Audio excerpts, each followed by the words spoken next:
زوين يا الليل ويا العين. فنان وشاب صغير بالعمر ولكن كبير المواهب، وصل صوته للعالم، تكلم عن قصته من خلال أغانيه. من الشام وهو الشامي. يا أهلا وسهلا فيك. يا حبيبة قلبي.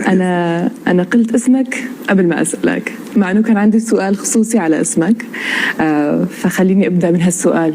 يعني شو كان الدافع لزيارتك لأربيل وإقامة حفلة لك يعني في هاي المدينة؟ أول شيء كان باين على جميع المنصات السوشيال ميديا اللي كانت عندي إنه في حب واضح كتير هون بأربيل، وشرف لإلي وأكيد إني أجي زور هاي البلاد الحلوة وأقدم شيء حلو لهذا الشعب العظيم ونكسب قلوبهم. هذا الشيء بشرفني. كيف عرفت أربيل كردستان العراق؟ على السوشيال ميديا. عم بيحاولوا يعلموني كردي. والله. وشو تعلمت بالكردي؟ ما عم بعرف أنطق منيح. مثلا إذا أقول لك نافي تكشيان الشامي. أوه. أنت اسألني. كرمان جزانة. بس ما نمنا. لا والله كتير منيح. عندك متابعين كتير أكراد؟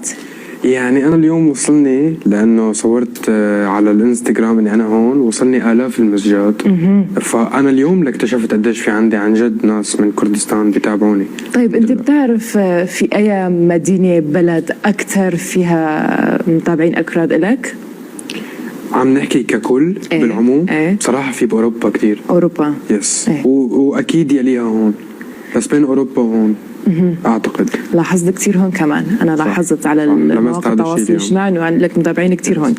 أغاني جديدة في وحدة نزلتها من يومين ويمكن سرب، ما بنعرف، هي حسب قديش بسلطن. وشو رح يعني شو مضمون الأغنية؟ هلا في غنية نزلت من يومين شوي فكرتها غريبة عن المعتاد، بتخص واحد كان على علاقة بصبية وتجوزت، فهو حب انه يغني بعرسها، وهيك الفكرة شوي مشربكة، بس فيها كتير مشاعر مخربطة. دخلت مجال الفن خلال فترة هجرتك إلى تركيا، والآن تعيش في لبنان بسبب الأوضاع في بلدك وبلدي. صح. نحكيها بقى. هل لديك أعمال فنية تعكس الواقع الذي عشت فيه؟ أكيد. 70 ل 80% من أغاني بتتضمن أشياء مبطنة مو مباشرة ولا واضحة، بتخص لجوئي، بتخص رحلتي، بتخص كفاحي، بتخص بلدي، بتخص الأذى اللي عانى منه جيلي وأنا. أكيد كل أغنية، يعني كل غنية إذا بتتعمقي فيها حتلاقي إنه في شيء عم بحكي عنه، مو بس بخصني أنا، بخص جيلي بالكامل، بلخص جيل الحرب. يعني تحاول إنه من خلال أغانيك تعكس اللي أنت عشته؟ أكيد عم حاول وصل رسالة، عم حاول أعطي أمل لجيل متكسر بسبب الظروف الصعبة اللي على مستوى المنطقة كلها. طيب أنا قبل المقابلة سألتك عن إنه قديش ساويت حفلات وقديش إنه تعدون يعني بشكل عام، بس سوريا أنا بدي أسأل، بعد 12 سنة إنه أجيت لهون وزرت سوريا مثلا قبل ما تجي لهون، فعندك مخطط بإقامة حفلة بسوريا؟ أكيد عندي مخطط لإقامة حفلة بسوريا.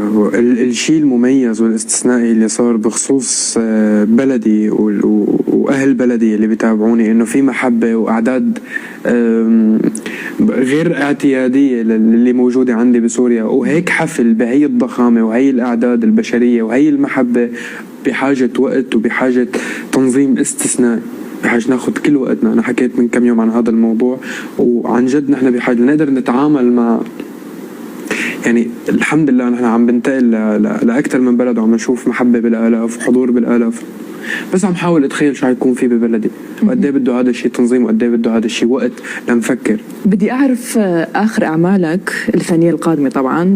وأين سيكون نشاطك الفني أو الحفلة المقبلة في أي بلد؟ هلا عندي حفلة إن شاء الله ب30/7 بأعياد بيروت بالبلد المقيم فيها لبنان إن شاء الله. كتير تمام. هو حكينا شوي عن كردستان وكيف تعرف كردستان بشكل عام. أنت درت فيها؟ أنا اليوم كان عندك مجال؟ أنا اليوم وصلت. بس أنا كتير عبالي دور فيها وكتير عبالي أشوف ملامح هاي البلد وعراقتها. أكيد. طيب اسمك الشامي ولا في اسم آخر؟ امي بتنادي لي الشامي مبدئيا يعني وصار شامي. ايه انه اغلب الناس اللي حوالي بينادوا لي الشامي وتعودوا على اسم الشامي، بس اكيد لي اسمي الاساسي الحقيقي عبود عبد الرحمن اكيد. بس انه يعني مثل اللي تركبت حياتي الجديدة على اسم الشامي. ما بقى في وجود لعبد الرحمن غير بالبيت، هي أمي عم تقلي تعال عبد الرحمن. كتير تمام. بدي أعرف كيف بديت مسيرتك الفنية؟ يعني نحن حكينا عن الصعوبات يلي مرقت فيها، وأنك تغني وتعكس أغانيك على مثلا بشكل عام على حياتك. بطبيعة الحال شاب بيسمع وما بيعرف شيء، عمره 9 سنين بس بسمع انه طلع من بلده لاجئ. طبعا في ضغوطات معينة بيتعرض لأي إنسان لاجئ على جميع الأصعدة. فالطريقة الوحيدة اللي أنا كنت لاقيها لأعبر عن الشيء اللي عم عيشه ويوميات اللي أنا عم عيشها ومشاعر اللي أنا عم عيشها هي بالكلمات والألحان. اكتب ولحن واتعلم سجل واتعلم اعمل موسيقى انا لحالي بغرفتي، وكنت بحاجة حدا يسمعني، وكنت حس انه بحاجة كتير ناس يسمعوا الشيء اللي انا عم بحكيه.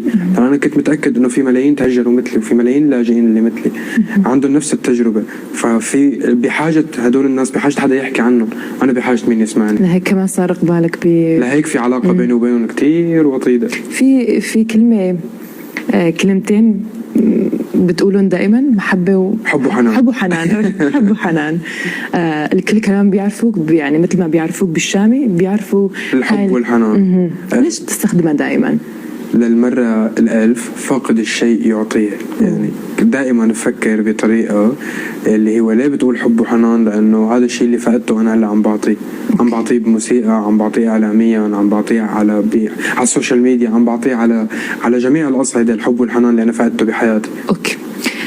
يا ليل ويا عين، هاي الغنية اللي صارت ضجة كتير كبيرة، أو مثلا الكل بيعرفوك دائما بهاي الغنية. شيء بسيط تحكي عليها، كانت خطة ولا شيء عشوائي؟ يا ليل يا العين أكيد كانت خطة وأخذت وقتها، يلي هي بداية مدرسة الشامي أو مش مديرسة الشامي، شيء مصغر اللي هي الخليط بين الغربي والشرقي، اللي هو أول ما بتسمعي اللحن بتقولي هذا شيء غربي بس واحد عم بيغني بطريقة سورية شامية جبلية على لحن أفريقي غربي.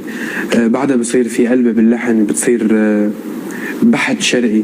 هذا الخليط أو هي الروح الجديدة كانت البداية فيها يا ليل ويا العين، وكانت غير مألوفة وبطبيعة الحال ودائما خالف تعرف وعمل شيء جديد بتنسمع وبتنحضر. كتير تمام. آخر شيء تقلنا يا وإمتى رح تزور كردستان مرة ثانية؟ أنا بعتقد بعد ما زرت البلد ما حوقف زور كردستان للأبد. حبايب قلبي. تسلم يا رب. بتشكرك كتير على هاي الفرصة. ضلك إن شاء الله نجاحات أكبر وأكبر. انبسطت فيكم قد الدنيا. تسلم يا رب. مشكور أنا.